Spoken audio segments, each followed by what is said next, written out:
What's up, RGC family? So with the Kitty Chapter 9 release date coming any day now, there's something that a lot of you have been talking about in the comments of our videos. And that's who the top Kitty players are in the entire world. Well, today I'm going to be talking about what it takes to be a true Kitty Pro. And at the end of the video, I'm going to be sharing with you guys a super cool Kitty contest that's going to allow you to prove if you are one of the top players in Kitty in the world.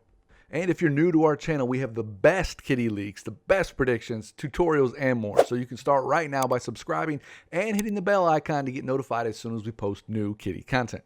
So now let's talk about what it takes to be a true Kitty Pro. So this is something that a lot of you have been talking about in the comments of our videos. You've been wondering about who the best Kitty players are and what it takes to get better at the game of Kitty. So I'm going to talk about what it takes to be one of the best Kitty players in the world right here in this video. All right, so let's start with the basics. The first thing you need to be a Kitty Pro is you got to be able to get all the badges in the game. That's kind of a no-brainer. This includes the most difficult badges in the game, like the Kitty Chapter 4 secret ending and the Kitty Chapter 7 secret ending. There are only a handful of players who are getting those badges every day. So if you're one of those people who've already gotten those badges, you're one step closer to being a Kitty Pro. Now, if you haven't won all of the badges, be sure to check out our tutorial videos, which show you step by step how to beat each chapter, including the secret endings. I will link to them in the description below. Now, up next is knowing where all of the item locations are in each and every map. This is probably the most important aspect of being a Kitty Pro. You need to know where each and every item spawns, including any alternate spawn locations for those items. It's also really important to know the maps like the back of your hand so you can take shortcuts to avoid the kitty and get to items quicker. So for example, in Kitty Chapter 8, you would know that there are 3 spawn locations for the lockpick. And then in maps like Kitty Chapter 4, you would know that for every battery that you need, there's 4 possible spawn locations for those batteries. And in Kitty Chapter 7, you would know that there's 2 spawn locations for the skull. So if you know all the spawn locations for each and every item in each and every map, then you're one step closer to being a Kitty Pro. However, if you don't know the item locations, you can relax a little bit because we have also created videos showing each and every spawn location for the hardest maps in Kitty. So be sure to check those out. I'll link to them in the description below.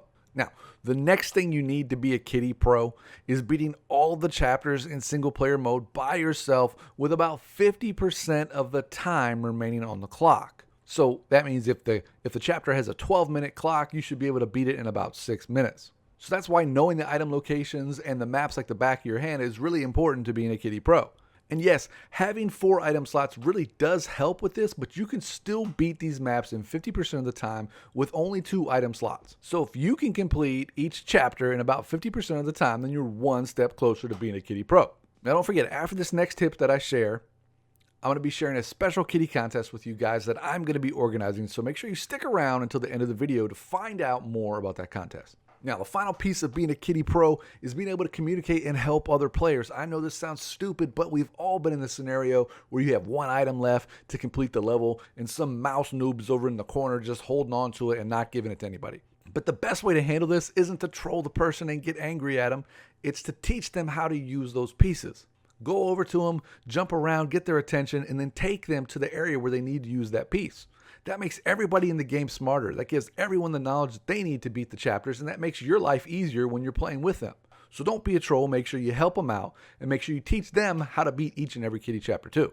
So if you check off all of those boxes, unlocking all the badges, knowing all the spawn locations, beating the maps in about 50% of the time, and being able to help other people beat the maps, then you're pretty much already a Kitty Pro. But what better way to prove you're a Kitty Pro than to have a contest to prove who are the best Kitty players in the world? Now, unfortunately, the Kitty leaderboard system was supposed to do this. It was supposed to show us, who was the best Kitty players, but people quickly scammed the system and basically, cheated to get to the top of the leaderboards, and then the leaderboard stopped updating. So we don't have an in-game way of knowing who the best players in the world are. So I'm going to be organizing a contest, which I'll announce here in a couple of weeks. It's going to allow you to compete in various aspects of the game for some pretty cool Kitty prizes. So I have some pretty cool plans for this. I really hope to have some Roblox UGC, like a chain with a mouse pro on it, and some other cool things to show off if you're one of the top Kitty players in the world.